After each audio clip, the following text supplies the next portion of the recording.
Inilah kisah perjuangan orang tua di Bandung, Jawa Barat untuk mendidik ketiga anaknya yang viral di media sosial, TikTok. Sang ayah bekerja jadi juru parkir dan ibu menjual makanan di warungnya.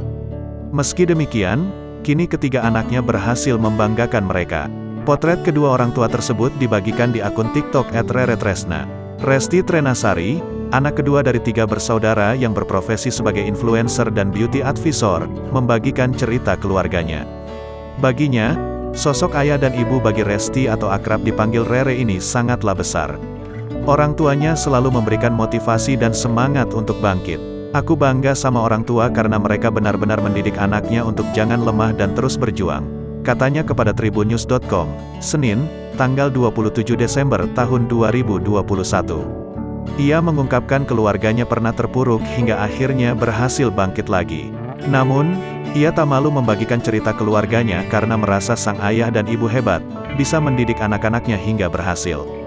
Diketahui, Rere saat ini bekerja sebagai influencer sekaligus beauty advisor. Sementara, kakak perempuannya bekerja di sebuah bank sebagai pimpinan regional di wilayah Pekanbaru, Riau. Kemudian, adik laki-lakinya sedang menempuh pendidikan sekolah tinggi dan mengikuti program beasiswa. Menurut Rere, keberhasilannya dan saudaranya itu tak lepas dari dukungan kedua orang tuanya. Meski pernah dalam keadaan terpuruk, kata Rere, orang tuanya selalu memberikan motivasi dan semangat untuk bangkit.